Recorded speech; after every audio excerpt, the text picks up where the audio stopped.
The 12th Hour, A Night of Horror, 1930.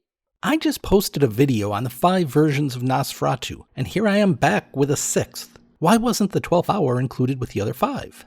Well, 2 reasons. I'll get to the second later. The first is that until recently, it wasn't available except for very occasional theatrical screenings in France, so I couldn't see it. While multiple copies are rumored to exist, only 2 do for certain. A reasonably preserved one in the French Cinematheque and a poor quality one in the German Federal Archives. And it's the Germans who are the heroes here, as their copy has been made available for free on their website. So what is the 12th Hour? It's a re-edited, extensively re-edited, sound version of 1922's Nosferatu that popped up in Vienna in May of 1930, and it fits into the vague category of a goat gland film. The term coming from the discredited quack practice of treating male impotency with the glands of a goat. The idea being that sound scenes would be added to a silent picture to firm it up. Goat gland films were almost always terrible for multiple reasons. Sudden talking taking the audience out of the film, the added scenes being unnecessary, and by their nature unable to affect the story, etc. Of course, having a character you imagined would sound one way for an hour and then suddenly having him speak differently assumes the Goat Gland film was created by the same studio with some of the same people involved. That's not the case here. None of the actors returned for this, and I suspect, like Murnau himself, had no idea the 12th Hour thing existed. They'd have had different names if they had returned. In this version, Count Orlok is now Prince Volkov. Hutter is Kundberg, Ellen is Margita, and Nock is Karsten. The 12th Hour trims a majority of the shots, moves around a lot of footage, placing scenes of trees and mountains almost randomly, and adding a few new ones. It also adds 3 substantial scenes, all apparently with music, and I assume some dialogue or the whole thing would be pretty pointless. But that assumption is the second reason why I didn't include it in my rankings of Nosferatu. The movie only partially exists. The sound, which was the point, was recorded to disc, and the discs haven't survived. So all we've got is the silent film, which is really awkward for those inserted sound scenes.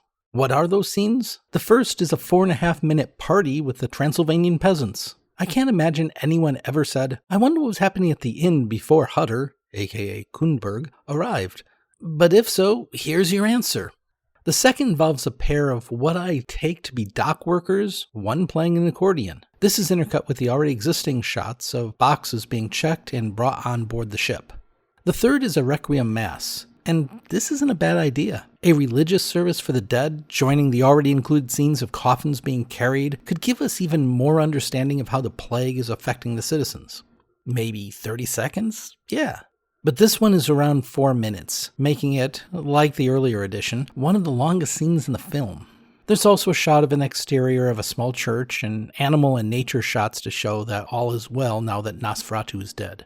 There's one other notable change. Margita, that's Ellen, lives. They moved the opening scene of Ellen playing with a cat and Hutter bringing her flowers and ended the movie with that. So, how legit is this film? Well, it no longer lists F.W. Murnau as the director, instead listing Valdemar Roger as artistic editor, whose real name was Ronger. Who is he? German Wikipedia seemed to imply he was a low-level embezzler, who later was a film cutter, but was not a director, and who ended up with the rights, kinda, for Nosferatu. He was also an occultist, according to Rolf Geissen, who also says he bought the physical remains, negatives, prints, and stills, from Albin Grau in 1928. But Grau didn't own the rights at that point. So did Ronger have any legal rights to make this edit? I doubt it. So with the sound lost, the edition's hardly a boon, particularly without sound. Does anyone care about the 12th Hour? Yes, a very few people care very much. Why is rumor and hope. For years, the rumor has been that this film contained scenes filmed by Murnau but not previously released, along with new scenes of Prince Volkov, with another actor in the makeup. And it's for these scenes, the Murnau ones, that people have sought out this movie, with the goal to put these pieces back into the original film to create a more complete version of Nosferatu than the one released in 1922. However, as far as I can tell, none of the rumors are true. I've seen the German version, and nope, nothing.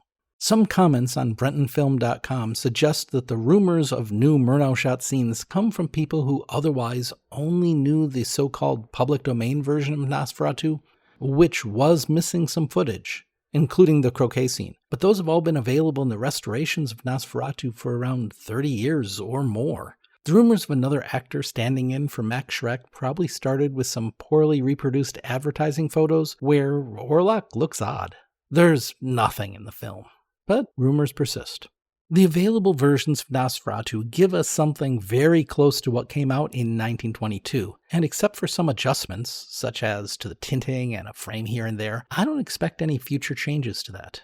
As for the 12th hour, I found it interesting for one watch, less so after that. It's worth your time once if you're obsessive about film history, but there's not much there for anyone else.